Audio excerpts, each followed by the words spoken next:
We're joined from Cairo by writer and researcher Ehab Omar. Mr. Ehab, thank you so much for joining us on Q News. And first off, with all the international calls for a ceasefire in Gaza, Netanyahu vows to continue the war on Gaza. What are your thoughts on Israel hurdling reaching a ceasefire agreement in Gaza every single time?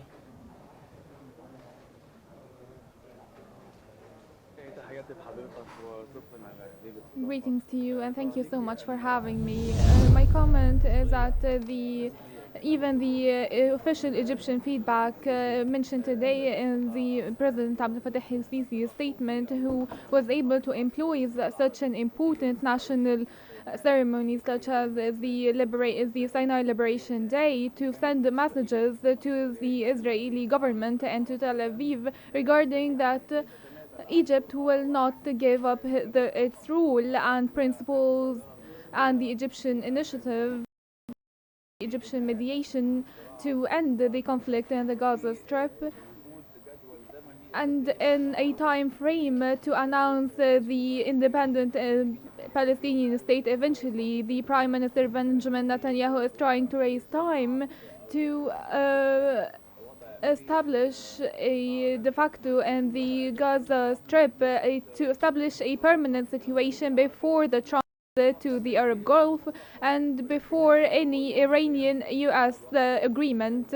But Netanyahu the time is not in his favor, and the Egyptian mediation, even uniquely or in cooperation with Qatar, as well as the Trump desire to reach a ceasefire in the region before his visit, all of this will play against any ideas or vision of the far-right ruling in Israel. And we shall see the findings on the ground and not just statements. Netanyahu is saying something, but the reality inside Israel is entirely different, because there is a lot of dispute inside Israel, and Yes, a lot of people are speaking rejecting. of this point specifically, how do you interpret the failure of the Israeli Security Cabinet to make any decisions regarding the war in Gaza?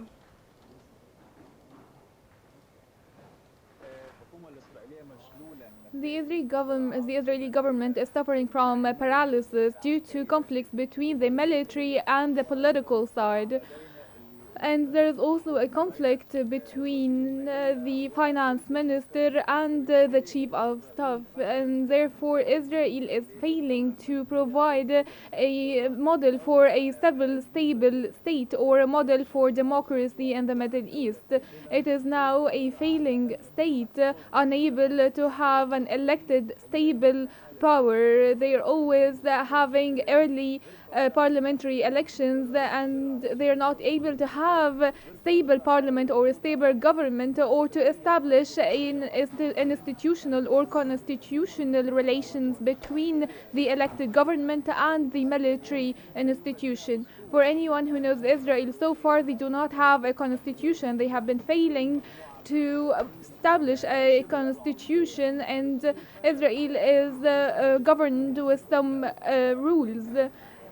And for 10 days, the Prime Minister and the Cabinet is trying to reach a clear decision regarding Gaza and all the Israeli other files that are of concern to the Israeli citizens. This failure is the topic and the theme of the failure of the Israeli state. They are unable to produce a successful state that is able to survive, and that's why they're always in a conflict with neighboring countries, and it is always the first decision to go to war with the Palestinian side, thinking that it is the weakest link. So, Sarah, taking all what you said into consideration, do you anticipate a collapse of Netanyahu's government in the near future?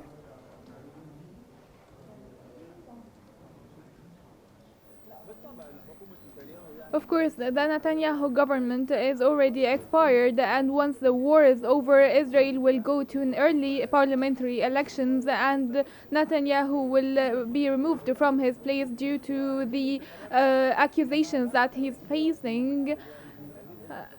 And these elections will not even lead to a stable government in Israel, and the conflict will continue and persist, because collecting these amounts of cultures in one place will not produce one successful unified state, and there will always be a conflict regarding the deteriorated Knesset and the early elections and the instability in the regarding the prime minister position, and they will always have a person such as Netanyahu with different alliances to save Israel from an inevitable deterioration. Israel will deteriorate from the inside and not the outside.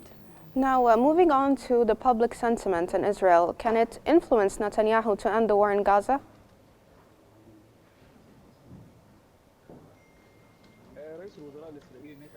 Netanyahu, since 2011, since people went to demonstration protesting his existence in office, Netanyahu has never listened to his people ever, and the West never also listened to these objections, even though the West has been always keen on listening to the protests from everywhere around the world, from the Arab world or Soviet states.